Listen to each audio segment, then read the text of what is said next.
Hi everybody. Yeah, just a quick update. Just back from Malvern National Kit Car Show. What a cracking day it was. The trade stands were busy. A lot more trade stands there as well. Manufacturer stands were busy.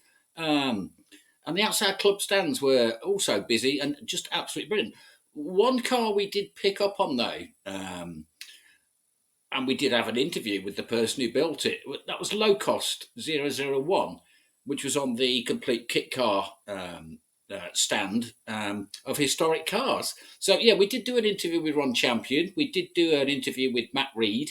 So yeah, stay tuned for that because it's Ron explains why the low cost 001 came about, why he ended up building more, and why he ended up writing a book about it. It's an absolutely fascinating story. So yeah, stay tuned.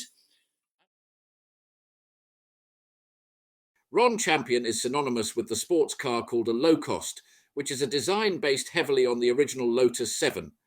The Locost pattern originated back in the mid-90s, and Ron's book, Build Your Own Sports Car for as little as £250, was first published by Haynes Manuals in 1996.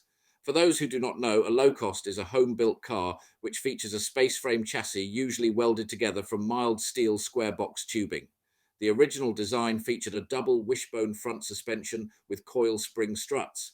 It used a live axle rear suspension, had aluminium body panels and fibreglass nose cone and wings. Each Locost is highly individualised according to the resources, needs and desires of each builder. We had a chat with Ron at the National Kit Car Show and we thank you, Ron, for the opportunity. Let's sit back and have a listen. Hi, everybody from Seven Spot. We're now on the, it was the car we wanted to come to the Malvern Kit Car Show and see. And we're now with the famous Ron Champion and his Locost 001. Fantastic car. Ron, do you want to have a quick chat? Tell us about your book. Tell us about Absolutely, your car. yeah. The car originated before the book because my son, who was 15 at the time, wanted a Lotus 7. Right. And there was no way I could afford a Lotus 7 or a Caterham. Yeah. So we went to a couple of car shows and I discreetly measured one up and had a look round and realised all it was a bunch of tubes and standard engines that you could get anywhere. So yeah. I said, okay, I'll tell you what, I'll make you one.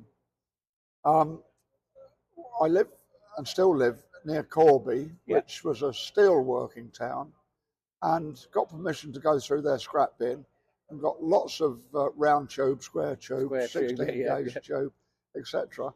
And they said, well, you can go through the scrap bin. This is before health and safety.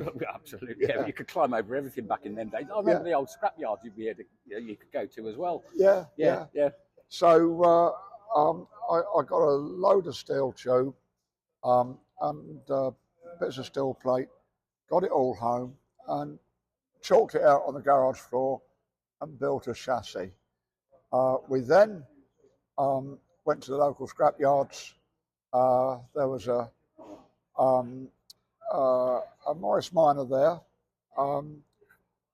with a good engine and gearbox. Yeah. Got the engine and gearbox out, which is still in it and still going. It's still the original engine. Wow. Yeah, still the original engine. Yeah. I rebuilt the engine, mind you, and sprited it, and by that twin carbs and 3-branch exhaust, etc. And built the car, which he was delighted with. Now, I was teaching at a local school and took the car back to the school for painting. They had more space than I'd got in my single garage at home. Yep. The lads at the school, and I am being sexist because it was a boys only boarding school, then it's co-ed now, they wanted one each. Right. So that's kind of like where it started from, really. Yeah, got permission from the headmaster, had a meeting with the parents. The parents said, yeah, we'll fund it, we'll fund our own son's car, and we started building them. Yeah. Over the next 10 years, we built 42. Wow. All driven away by the lads. By the lads at school, yeah? Yeah, while they're still at school, or driven away by their parents. I got one lad, Barnaby Guest, who built two. He built one road car and one race car, which he raced for a season. And he had the road car built before he'd even passed his driving test. Wow. Passed his driving test, then went motor racing in a Locost 7. Yeah. So that's how it all took off. It all took off. And then you obviously wrote the book as well. Well, I don't profess to be an academic. I'm an engineer. Yeah. And my colleagues in the school were saying, Ron, you ought to write a book. You ought to write a book.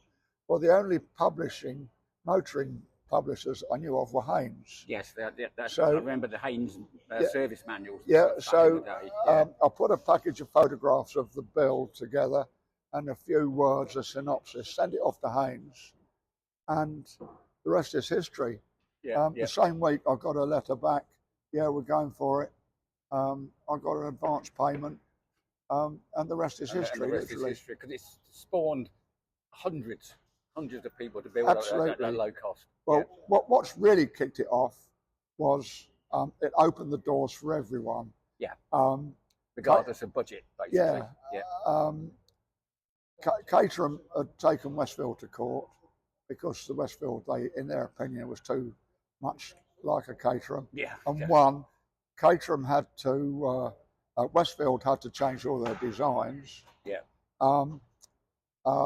The book had been out for a couple of years. There were a few dozen Locosts on the road.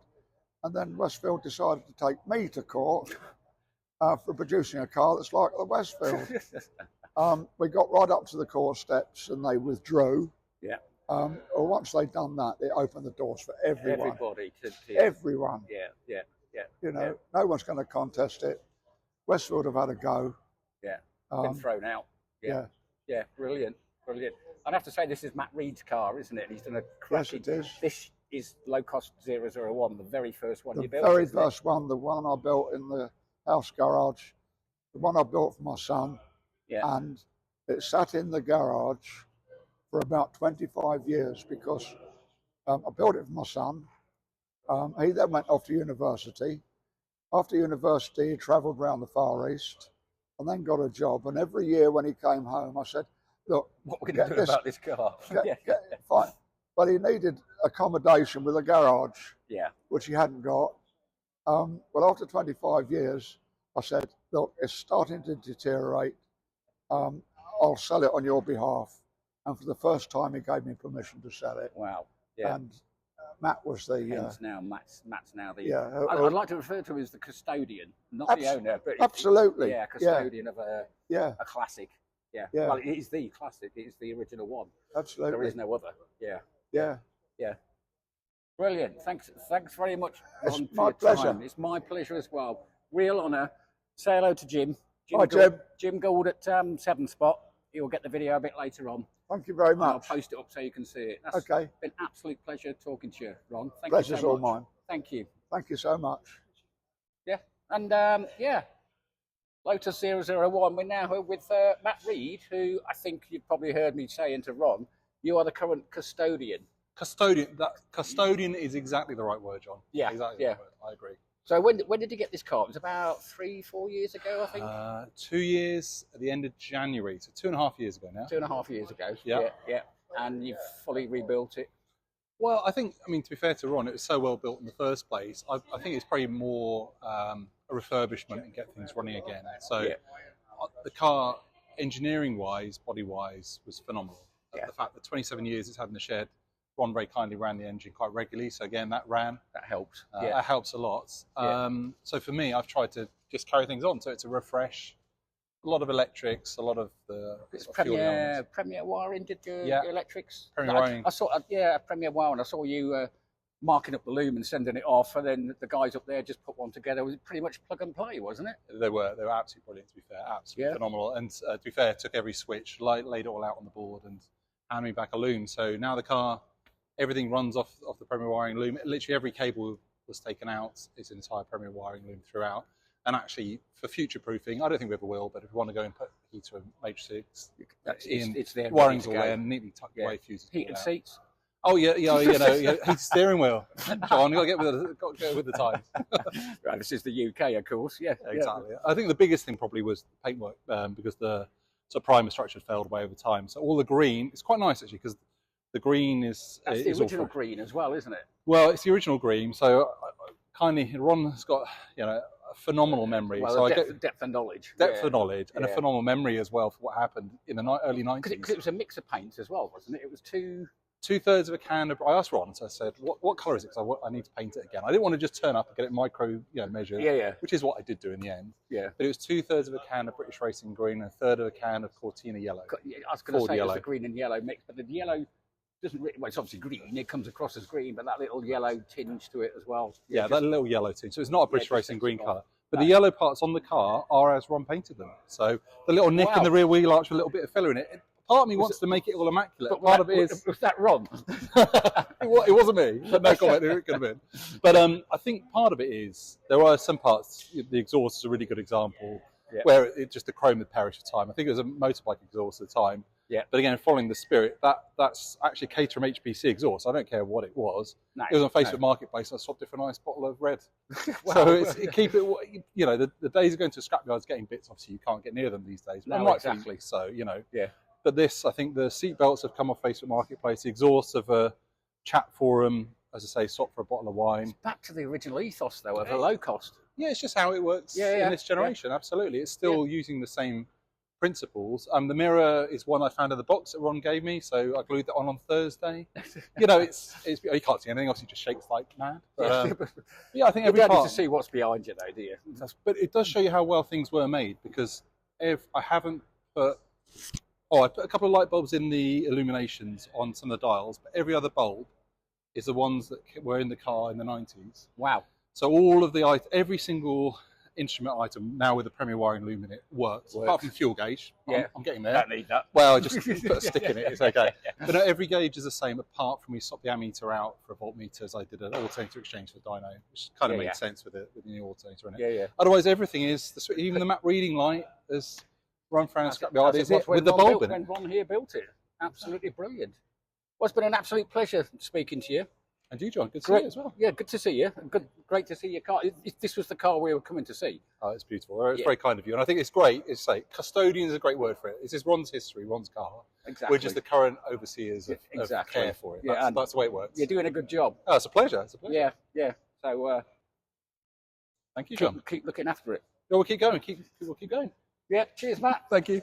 Cheers, Jim. Catch you later.